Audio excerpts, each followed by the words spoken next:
Hi there folks, my name is John Campea. I'm the founder and the editor of the Movie Blog, and this is my quick review of the new film, 9. Now, 9 is based on a short film, also by Steve Aker, the guy who directed the full-length feature film.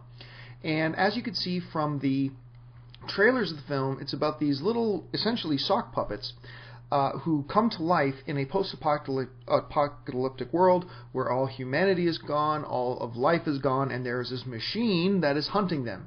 And they're trying to discover the secret to their own life and why the machines are after them and all these sorts of things. On the good side of 9, I've got to say this, it is a visually gorgeous film in every aspect. The environments, the characters, the animation, the effects themselves, but beyond that, also the traditional sense of visually, the quote-unquote cinematography, the shot selection, the movement.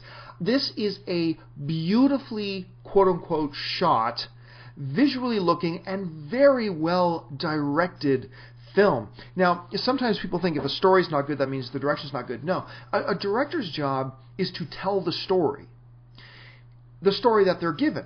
I mean, yes, they have their influence over the story. Some directors more influence than others, but generally speaking, it is the director's job to be the storyteller. And I got to tell you something. This is Steve Aker's real first major feature film directing, and I am very much looking forward to what he does next, because he took the material and I think told this story. I think 9 is directed about as well as it could possibly be directed.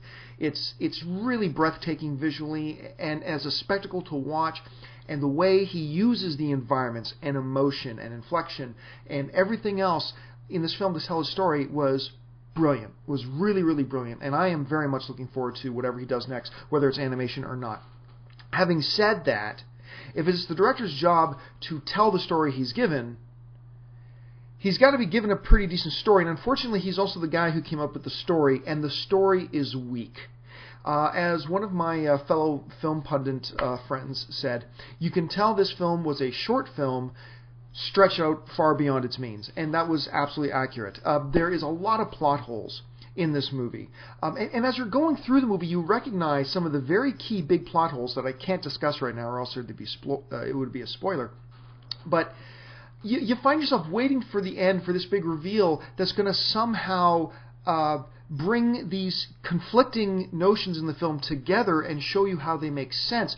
But you get to the end of the film and it's just ridiculous, and actually builds on the contradiction and further widens the holes in the plot. And I remember I had this discussion with the person who went to go see the movie with me about, well, wait a second, if A led to B, then how the hell did C lead to D and D to E? It just made no sense. And I had several of those conversations today, actually, with other people who saw the film. I know that may sound a little bit confusing if you haven't seen the movie, but trust me, if you saw the movie, you'd know what I was talking about. So overall, and keeping this short, visually speaking, this is a breathtaking film. It is very well directed. It's beautiful to look at, but the story itself is very thin, very weak, filled with holes and some contradictions that left me pretty frustrated at the end. Still, overall, generally speaking, it was a fairly entertaining experience. There are worse films out there to see in the theater at the moment. Overall, I give 9 a 6 out of 10 for the Movie Blog. I'm John Campea.